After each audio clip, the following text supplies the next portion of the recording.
Huh. Deja vu. What did you just say? Or nothing. Just had a moment of deja vu. What was it? What did you see? Well, Too Faced released a glitter mask, and then Glamglow released a glitter mask that looked just like it. How much like it? Was it the same mask? I don't know. Could have been.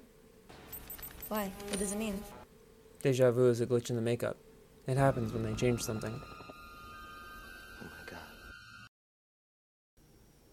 In today's video, I'm filming an anti-haul. And rather than this being just a standard anti-haul, today we're also going to be doing visual representations of why I'm not buying what I'm not buying. In other words, I'm going to be showing you what's on my face or what I'm applying to my face that is preventing me from feeling like I need to spend money on another product. Now, these kind of videos always have to come with a disclaimer because sometimes people feel that their particular products are attacked. I even made a video recently about my own share of that. You know, it's just kind of this standard feeling that people often get, and I want to make it clear that that is not the point of this video. The point of this video is simply why I'm not buying these products. Of course, I really and truly haven't tried any of the products that I'll be talking about, so they could be great, and if you have experience with them and you think they're great, awesome. Let me know in the comments below what your experience has been. In fact, I truly welcome opposing opinions. I find them very helpful for us to get a realistic perception of the beauty industry, which has tons and tons of products sold to us on the daily, and it's just very difficult to know which ones are really worth buying.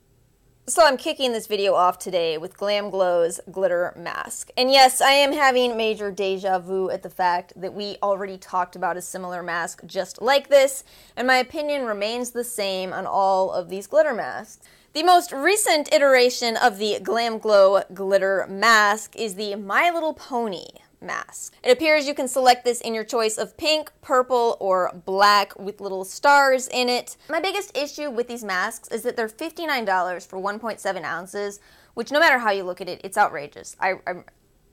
I really didn't have a good experience with Glamglow. I really think they're overpriced, so that's a factor in this to begin with. But I wasn't impressed when Too Faced did this either, because at the end of the day, you are paying for glitter in your skincare, and glitter just doesn't have any benefits on the skin. I guess the reason I'm confused about this is because if you want to spoil yourself with glitter, buy a Stila eyeshadow with the glitter in it, put the glitter all over your eyelids, buy a glittery lip gloss. I don't know, why would you want it in your face mask? It's just very confusing to me, and I'm sure that this appeals to somebody somewhere, but when I look at this, I know how much I paid for my NYX glitters, and I can't justify it in a $59 face mask. I already know what you're thinking. Controversial much, I do know, but don't dislike and click away until you at least hear me out for a moment here. So yes, I am in fact anti-hauling the Wet n Wild Summer Limited Edition Collection box from the Flights of Fancy collection. Now that said, a lot of people are going to buy this. Some of you have already bought it, some of you will buy it, and I don't blame you in the slightest. This is a gorgeous collection. And it's $34.99 for a $55 value. That's absolutely a phenomenal deal. You get so many products in this box. You get 3 of their eyeshadow palettes, you get 4 lip glosses, you get a primer spray, you get 3 blushes, you get a lip scrub, you get 2 eyeliners. I mean, if you are wanting to get bang for your buck, this is an incredible set to buy. So sure, we can agree on this, and yet you're stuck there wondering, okay, so why is it in your anti-haul? Well, it's in my anti-haul because I almost bought this box. On Saturday, I had this in my cart for 4 hours. 4 hours of me trying to figure out if I really wanted to spend $35 on this gorgeous box set. Now, to understand why this is so tempting, we kind of have to look back at what Wet n Wild is doing with this box set. Wet n Wild has capitalized on the idea of a themed collection, which is absolutely nothing new. There have been tons of companies that have been creating limited edition collections of makeup with a theme. They send out the entire box set to influencers, they show all of the products on camera, and then people pick and choose maybe 1 or 2 products from the collection to buy. Well, Wet n Wild looked at this model and they said, okay, how do we get people to buy more of the products? we give them a discount on everything. They started this with, I believe, the Mermaid collection, and it was a huge success. They did it again with the Goth collection. I feel like I'm forgetting a collection somewhere in here, but it's been a history of success. And add to that, that they did the truly limited edition trick. You gotta understand how important this is to the grand scheme of things. If you tell people that you're creating a limited edition product, but then it's available forever and ever, people don't believe you. You have to prove yourself. You have to come up with a product that has truly sold out and is no longer available except through third-party eBay resellers that are marking things up to hundreds of dollars. You know, the proof is in the pudding when it comes to talking about these limited edition collections. And Wet n Wild succeeded with this because of the success of their gothographic powder highlighters, the loose highlighters. Those sold out and they really haven't brought them back. Now sure, a lot of people are like, well, they should. They'd make more money selling them. Yes, that's true, but they'll actually make more money by not bringing them back and reminding you every time they come out with a collection, well, you know, look at this. This did sell out. It is gone forever. Do you really want to miss out on this latest collection? They'll sell way more by not bringing back a limited edition sold out product. And you really see this with other, what I'm going to call shining star examples of sold out products. A great example of this is Kat Von D's Mi Vida Loca. The girl could have brought it back ages ago, but because she hasn't, every time Kat Von D releases a limited edition palette, everybody runs out to get it because they don't want to miss out on another Mi Vida Loca. So because people missed out on one palette, they've now bought 5 palettes, etc. MAC's Patrick Star powder, oh my gosh, are you kidding? They could bring this back so fast. It's just a loose powder with a tint to it. But as long as they don't, then they're encouraging people, hey, do you want to miss out on the latest Patrick Star releases? No, you gotta buy them now. So Wet n Wild has really gone about this in a very smart way. They have proven their limited edition capacity. They are marketing the full collection, which completely appeals to people with the collector's mindset. And whether you want to admit it or not, that's a lot of us in the beauty community. Add to that the fact that this collection is only $35 to start. You get all that for $35. And you save $20 compared to buying everything. Brilliant, absolutely brilliant, because people who previously might have bought 2 or 3 items and spent $15 on their items are now spending $35. Everybody wins, everybody's happy, and don't get me wrong, I think it's a beautiful collection. I personally just don't need it. When I look at this collection, I'm most interested in the primer water because I like primer waters. I also happen to have a lot that I really need to get through. I'm interested in the sugar scrub, but that's something that I really easily could buy on its own. I believe it's only $3.99. I'm interested in the blushes, but I have those colors. I really do. And even though the packaging on the blushes in particular appeals to me the most, it's so pretty. It's got a bird on it. They literally created the spirit of the Portlandia skit, put a bird on it. And I want it so badly, but I know that if I get it, I'm just not going to use it. It's just going to sit in my collection and just not get used to its full capacity. So personally, I would rather wait, go to the store and individually pick up the couple of items that I'm interested in. But again, all this is to say, I completely understand why some people would get the whole collection. I think that if you don't have a monstrous makeup collection already, this is a great way to really round out your collection in its gorgeous colors. All right, next up, I'm not buying this and I'm not buying this. And the sole reason for this is the name of these products. Now, I know that this is also going to be a little bit of a tense topic, but I feel like I really need to vocalize this for a really important reason, and that is a lot of people are not at all aware that there is a negative connotation to that word. So the word that you see pictured has kind of been, I guess, Americanized to mean something other than what it originally did. And therefore it conjures this idea of a beautiful female with long hair, complete with flowers in her hair, wearing an off-the-shoulder dress that is flowing in the wind as she dances barefoot at Coachella. And I'm not saying anything is wrong with that idea. I don't think there is at all. I think it's a beautiful, kind of idealistic idea, but beautiful nonetheless, and there are all kinds of great words that can describe that, such as dreamer or free spirit. And a lot of times when this topic comes up, a lot of people tend to get really defensive about how they've used that word so often in their life, and what I really want to be clear on is that it's not your fault if you didn't know this, but you should still learn it and know it going forward. And that's the reason I have an issue with these products, is because makeup companies are supposed to know this kind of thing, even if we as individuals don't. I think that what it comes down to is that a lot of Americans really don't think much about the Romani heritage and the origins of that word, but it's not rooted in the beautiful imagery that we currently associate with it. It's actually it's got some very dark history associated with it. I'm going to go ahead and link an article below to tell you more, because my own knowledge of this is limited. I just know enough to know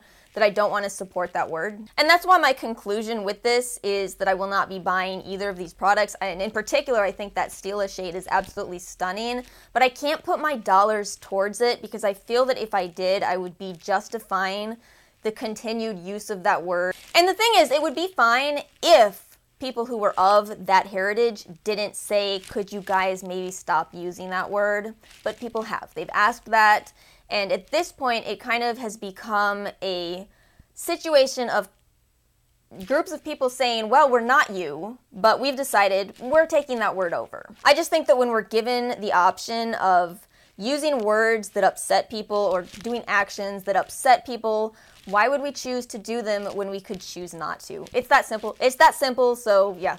Let's move on. Guys, we've got a three-fer here, and this is not to be confused with 3 for the price of 1. This is 3 for the price of 3. We have the Tarte Be a Mermaid and Make Waves eyeshadow palette. We have the Urban Decay Beached palette, and we have the Kathleen Lights and Colourpop Dream Street collaboration. And if you look at those shades, it's the same palette 3 times. I am so not getting duped into buying the same palette 3 times. I've done this many, many times in my life. I've bought the same palette multiple times, and I need to declutter. I need to get rid of some of them because it's silly. I reach for the formula that I prefer. So, you know, this can be a really good situation for some people. If you're looking at this and you're thinking, oh my gosh, I don't own any blue eyeshadow and I don't even own a neutral palette, then have your pick. Choose your formula, whichever one you enjoy the formula of more, grab that palette. I just kind of feel like this idea that companies have of throwing this beautiful jewel tone color in, and it's always blue. Man, it gets us. It really gets us. We seem to overlook the fact that the entirety of the rest of the palette is modern Renaissance. Now, I'm not going to lie and say I'm not even the slightest bit tempted, because I am, but there's one of these palettes that I would choose over the other 2, and that would be the Urban Decay Beached. Reason being, first off, I love Urban Decay's formula. Second off, Urban Decay has the least drama out of the 3 companies represented here. And then third, you guys know it's going to go 50% off if you can just be patient for just a couple of months. It finally happened, the moment so many of us have been waiting for. Matte liquid lipstick is out and lip gloss is in. It could not be more hilarious. So hear me out on why I'm putting lip gloss as a whole category into my anti-haul. It's not that I plan to stop buying lip gloss, because I too love lip gloss. To properly investigate the situation, we have to look back at what happened with matte liquid lipsticks. I feel like I can't pinpoint the exact moment that liquid lipsticks really took off, but I kind of feel like it was Lime Crime's Velveteens that started the whole trend. You know, we've been wearing bullet lipsticks for years. We had gone towards a more matte formula, the retro mattes of MAC, Urban Decay's mattes, and then out of nowhere, Lime Crime comes out with this lipstick in a tube, and when you put it on your lips, it dried down. It dried down completely, and it didn't budge. And then other companies started coming out with competition for Lime Crime. We had LA Splash, we had Colourpop's Ultra Mattes, Jeffree Star's Velour liquid lipsticks, Anastasia's liquid lipsticks. So matte liquid lipstick hit its peak where suddenly everybody had 20 different shades of this formula that dries down completely. And, you know, where do we go from there, right? This is where it gets hilarious. So all of a sudden, companies started coming out with the most comfortable, non-drying liquid lipsticks. The company started advertising, our formula feels less drying, but it somehow is still drying. And this was taken so far that Ofra came out with liquid lipsticks that no longer dried down at all. We have the Bare Minerals liquid lipsticks that don't dry down. We have, who does another one? And Smashbox has the legendary liquid lipsticks that don't dry down. I'm sorry, it's so funny to me that we came completely full circle with this idea of we want dry liquid lipsticks that don't budge. We don't care about our lips feeling like raisins at the end of the day. We want them to stay put, to all of the way to we just want liquid lipstick in a tube. We don't care if it dries. All right, so here's why this is relevant to lip gloss. Y'all remember lip gloss in the early 2000s, right? Lip gloss had quite a moment back then, and it was so sticky. We didn't care. We didn't know any better, and that's why the new generation of lip gloss is selling us non-sticky lip gloss. And once again, the competitive nature of every makeup company out there is kicking in, and they are telling us, no, it is us who have the least sticky lip gloss formula that you will ever run into. You have to give it a try. They're selling it with plumping properties. You know, everybody's got plumped lips now, so you gotta have plumping properties. So what this all comes down to is that we're no longer just being sold one finish in multiple colors. We're being sold multiple colors of multiple finishes with multiple purposes so that you can look at Sephora. You can go into your Sephora, see 100 lip glosses, and justify to yourself a reason why to buy every last one of them. So that is why I'm anti-hauling lip gloss. It's not that I'm not buying any, I'm just not playing the game. I played it with liquid lipsticks. I bought so many liquid lipsticks in pursuit of the most comfortable one, and ultimately, it doesn't matter. You just exfoliate your lips and it's all the same thing. You know, kind of. Y'all are free to disagree with me, but like ultimately, liquid lipstick is never going to be incredibly comfortable. Lip gloss is never going to be completely non-sticky. You think you're never going to get your hair in it? Good luck with that. Alright, I gotta end this video with a combination of things. First off, it's time to put Morphe in an anti-haul again. And we gotta throw a highlighter palette in here somewhere. So this is the Morphe limited edition Morphe X Bretman Babe in Paradise highlighter palette. It is a palette that comes with a fan brush, and I'm so sorry, but I just couldn't be more bored looking at this. Look, I recognize that not everybody has a gigantic highlighter collection, and that's great. If you don't, maybe this is something that you'd be interested in, but for me, I have so many highlighters and nothing here looks at all unique. You know, at this point, if you want to sell me a highlighter, you have to sell it to me as a flower. Good job, Smashbox. And if you've been following me for a long time, then you already know my journey, my experience with the brand Morphe. I initially was really skeptical of them, but then I bought the 35O, and I thought it was an okay palette. It's okay. Admittedly, I've used it all of 2 times because it's just too big and it's not the best palette in my collection, but it's not bad. I don't want to discredit beauty influencers and the big beauty gurus because I also finally have been granted a glimpse into their world. Bear in mind that I'm a small channel, so it's a very tiny glimpse. So some of you guys have noticed that I started adding a couple of affiliate links. I started doing that hopefully so that I can buy a better camera. I'm pretty limited with the camera that I do have. So I've had affiliate links up for about 2 weeks, and I'm just going to tell you everything about it. And the 2 weeks that I've had them up, I have made a grand total of $2.95. And the reason for this is because when you link to Ulta and Sephora and Macy's, the commission that you make off of an affiliate link is somewhere between, on average, 2 to 4%. So it really is a very, very small amount when you're promoting Ulta and Sephora's products. Enter the brilliant minds behind Morphe because they had a completely different approach, which has really changed, I think, how the beauty community works. Now, I personally cannot back this up. This is all based off of what I have heard, so correct me if I'm mistaken, but here is what I have heard. Morphe's influencers, those people who have a code, are paid a larger amount of money off of their commission than they would if they were linking Sephora and Ulta products. So let's guesstimate this at 10 to 20%. I've actually heard higher and lower depending. I think it's just, my guess is it's probably a personal number, but remember that Morphe's products are privately labeled, so the price on them is a lot higher than it cost them to make the product, which is how Morphe started to succeed so quickly.